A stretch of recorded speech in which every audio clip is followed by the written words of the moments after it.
Matthew, of course, like a lot of the other Gospels and stuff that we've been learning, is that there are a lot of different themes and different layers you could go through when studying the Bible. And every time you approach it, you are going to take away something new, which is also what Michelle and I also are sharing this as well. Because when we went back and sometimes studied certain chapters again, new things hit us from previously learning something else. And I love how God was always connecting the dots and helping you grow every time you keep showing up to the Bible. And it's also important in our first journey. Lori and I really didn't have much Old Testament under us. Over 3 years now of kind of reading through the Old Testament and keeping up with our study of the New Testament, that's also helped us understand things a little bit more. So I just want to remind you guys, it is important to know both the old and the new. A lot of the old helps you understand the new. Maybe not right away, maybe 3 years later it'll all kind of help you. And obviously some teachers that really help you see some things as well. Yeah. Pastor Lori and I listen to their podcast a lot. They are Orthodox, and I really enjoy also learning from them and seeing their side of and how they see things. And he was reminding me that chapters 5 through 7, the Sermon on the Mount, he feels really parallels the book of Deuteronomy. Oh, I forgot to mention that. Yeah, like I learned something about that too. Yeah, like the whole book. Like he said, it's like a long sermon of Moses to the people before they went to the promised land on how God wanted them to live. And then what did Jesus do? There's already so many similarities to Jesus. The 40 years of temptation, the 40 years of, Moses on the mountain teaching the people. It goes back to some of the themes in Matthew, the other one I forgot to hit on. So thank you for reminding me. I learned too is in the Bible Project also does a really good job of pulling out themes and kind of things to look for. So I know one of the themes that they already mentioned a lot was that Matthew is kind of broken up into 5 sections. So kind of like the 5 books of Moses.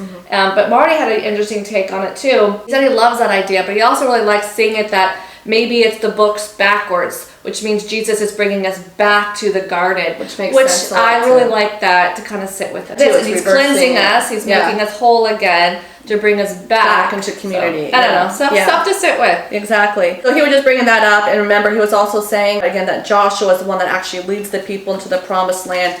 And Joshua is Yoshua, which means salvation. That's what Jesus means. So I like that connection to it. I've heard other people say the same thing, that Joshua is a figure of Jesus from the Old Testament. And that's all into the land. And he was just mentioning, he's also saying that Jesus is capturing the land in a different way than a lot of them thought, which I know we've hit up a lot of before. They all thought, conquer, going to take over the Romans. And not only that, he feels some of these stories were in here showing the healing of like the people that were outcasted. Again, the Pharisees would have been like, these people were unclean, and they, created their laws around to make sure laws upon laws. And so he also feels like they would have been shocked. Not only is he healing people that were Gentiles, we're going to see here, but he's feeling these people that they felt were sinning or like no longer part of society. Like you are outcasts. So. And not just the leper, but like I've learned also the Pharisees had an idea that a lot of people, the reason why God hadn't returned yet was so many people were living in sin. The Romans are here. So that's why they kept putting like more laws and more restrictions and rules around, because they did really want to take it seriously. So I like that side of it too. Like we don't, that's a beautiful thing we all need to really sit with as well. Yeah. But we also need to be careful we're not doing it so much that we are forgetting to love on people that are outside and to help to restore them back to community, which is what a lot of this Orthodox pastor, so I think they're known as fathers, are saying,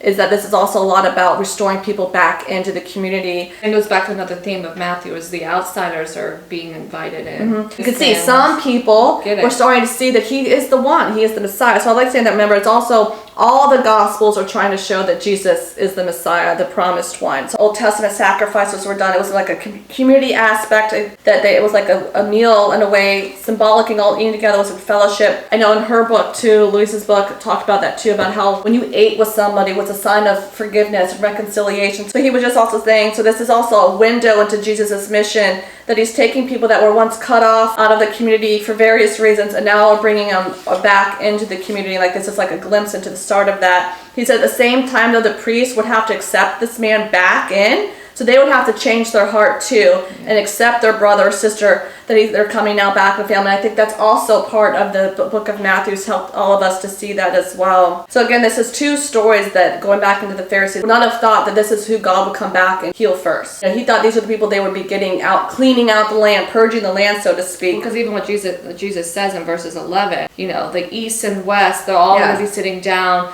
with Jacob at the kingdom. It goes back to the feast aspect, reconcile that. But also, I guess that terminology of using the West and the East in the Jewish side, I think that was very Gentile talk. Like they knew Jesus said that it's very Gentile. It's God's people. So it goes back to people on the outside. Yep. Jesus is like, no, they're coming in too. Yep.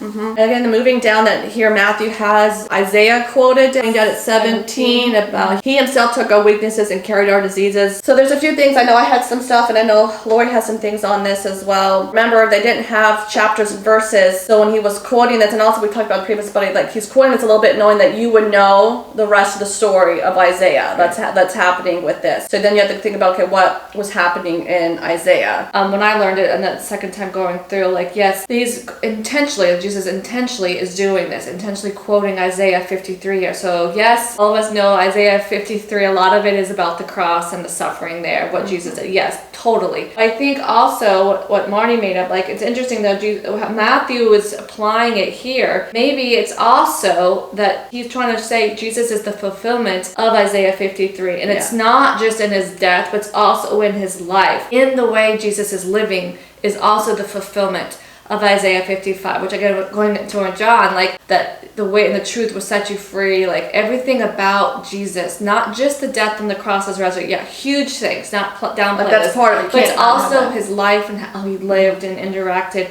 is also the fulfillment of all of this as well. So, and that's what you can see Jesus doing here. He's fulfilling a lot of that stuff. So he also is saying, so what Jesus has been doing here in chapter 8 so far, he is taking on what we read about in Isaiah 53. So if you're willing to suffer on behalf of other people, salvation will come, kingdom will come. As Michelle said, like the leper was a big deal that he came to Jesus to do that, and probably this centurion soldier. So, and a lot of these stories, of course, might not always be in chronological order, but Matthew puts it in a way for you to help see things. So he was saying through him coming off the mountain and then boom, boom, boom, these two stories, and then says this about Isaiah. So maybe Matthew is helping us to say, hey, Jesus is doing all these things he's fulfilling all of that, not just in his death, but in how he lived. Yeah, I also, from that same Orthodox pastor, he said the word for righteous there, this is back in Isaiah, there's the righteousness in there at the end of that Isaiah 53. The word for righteousness, I guess, has two meanings in Aramaic. One is to declare innocent, which he was saying a lot of Protestants will take this route when they say a lot about we're the ones who are guilty by God declares that Jesus guilty though. That Jesus takes on the punishment, the penalty, and we get off clean. So they really focus on Jesus getting punished. He's crushed for antiquities.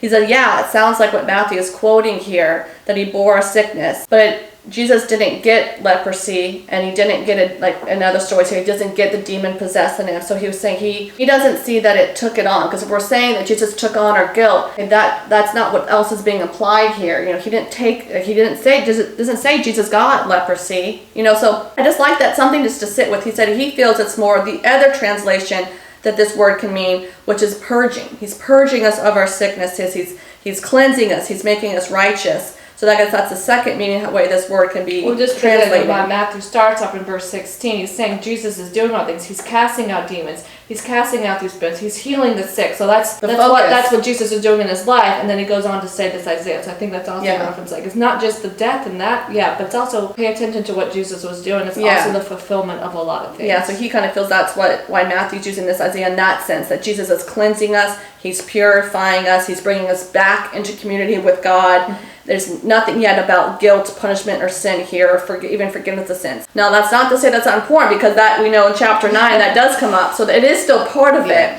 But I think what he's trying to say is these stories are really, I think, used to show that Jesus is the one that cleanses us, purifies us, and bringing us back into the family. Appreciate so much. And if you feel called to support Michelle and I in any other way, all that information is down below. So we love you girls so much.